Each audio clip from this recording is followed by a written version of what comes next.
Buenas noches, soy Luz Mary Sánchez Peñalosa, estudiante de tercer semestre en la Universidad del Quindío, en el programa Ciencias de la Información y la Documentación, Bibliotecología y Archivista, tutor Jairo Hernán Díaz Arias, asignatura Gestión Documental 1, Grupo 4.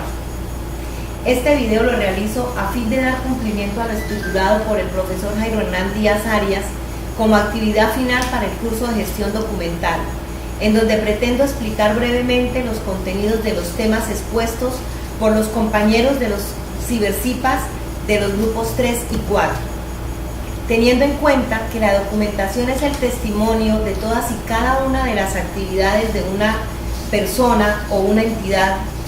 Es por esta razón que estas actividades que estén encaminadas a su correcta producción, distribución, trámite, conservación y disposición final ayudarán a responder de la misma manera al saber cómo se debe organizar desde su origen hasta su final toda la documentación producida, teniendo en cuenta algunos pasos muy importantes como son la clasificación documental, pues una adecuada clasificación documental permite realizar consultas oportunas, identificar fácilmente los fondos, series y subseries donde deben reposar los documentos con base en los formatos diseñados para tal fin.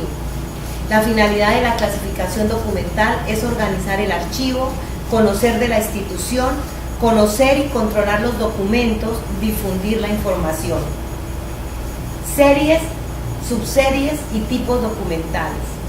Una serie documental es un conjunto de documentos pertenecientes a un mismo asunto, por ejemplo, contratos, comprobantes, actas, historias laborales, etc.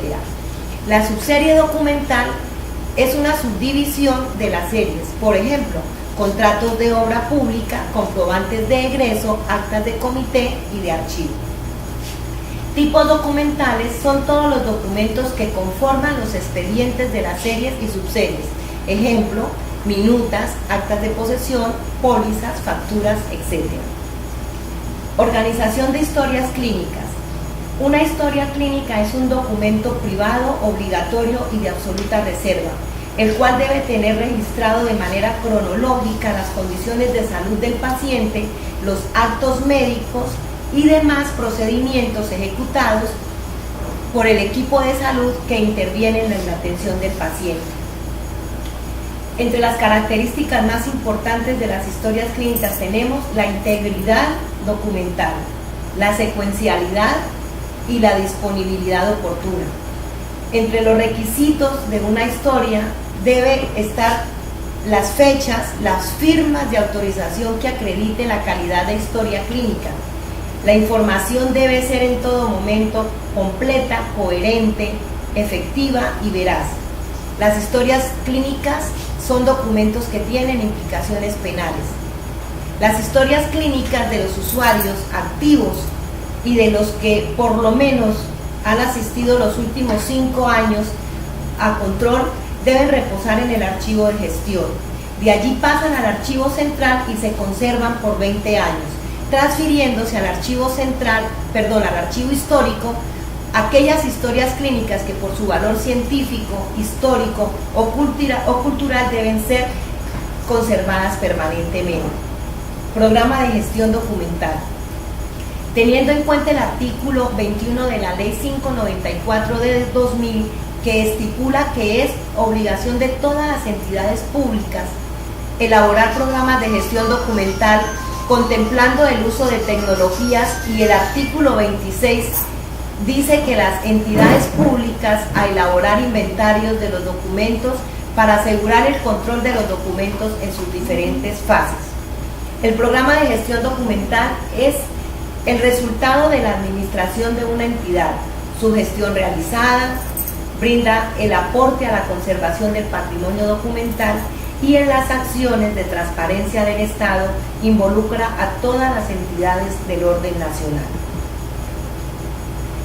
Proceso de un programa de gestión documental: tenemos la producción documental, la recepción de documentos, la distribución de los mismos, el trámite que se le debe dar a dichos documentos, la organización de tales documentos para poderlos someter luego a su consulta y a una conservación y a una disposición final.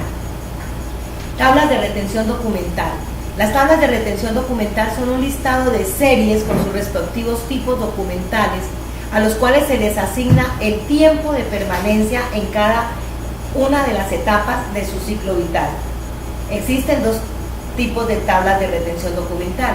Las generales, que son todas aquellos documentos que se refieren a documentos administrativos de cualquier institución, y las específicas, que hacen referencia a los documentos característicos de cada organización. Transferencia documental.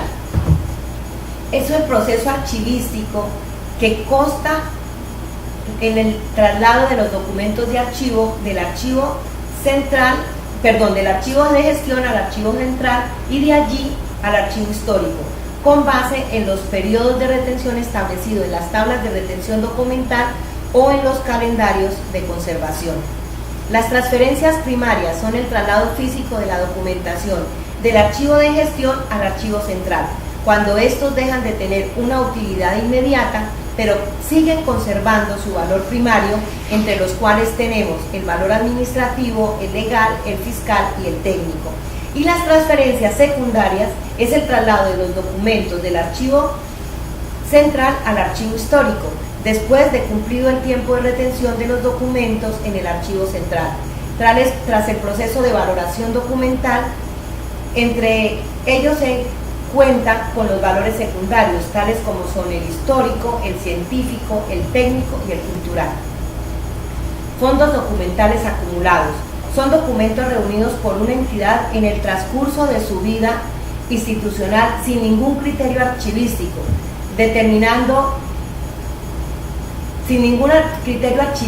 determinado para su organización y conservación. Los fondos acumulados se dan debido a la falta de políticas estatales en materia de archivos, al desgreño administrativo, a los cambios administrativos como pueden ser la fusión, la liquidación o la privatización. Y para su organización es necesario basarnos en las tablas de valoración documental. Inventario documental. Un inventario documental es un registro donde se indica la cantidad de expedientes existentes en el archivo, mediante datos detallados que permitan conocer con mucha exactitud la información que posee. En resumen, es un instrumento de registro, control y localización, no solo de los documentos, sino de la información en ellos contenida. Facilita la consulta de la información relacionada con todos los documentos producidos en el desarrollo de las actividades de la entidad.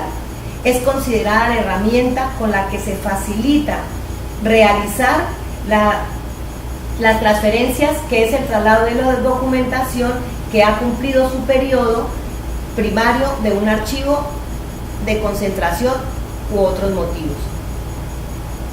Cuadros de clasificación documental. Instrumento indispensable para la identificación de los asuntos o series o subseries manejados por una de las dependencias y lógicamente para facilitar los procesos técnicos de clasificación, ordenación, descripción y valoración. Es necesario diligenciar uno por cada cambio estructural que haya surgido.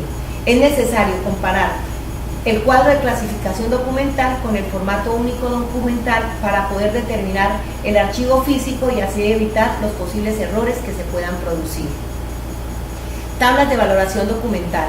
Permiten planificar y organizar de manera adecuada los documentos de conservación total y a la vez proporciona su disposición final acorde con su valoración. Dispone de la presentación del servicio de información de manera. Reglamenta la retención documental durante el ciclo vital de los documentos. Archivo central, archivo histórico. Permite la conservación del patrimonio histórico y documental. Una vez estén aprobadas las tablas de valoración documental, se procede a aplicar los tiempos de retención y ejecutando la transferencia por medio de inventario al archivo central.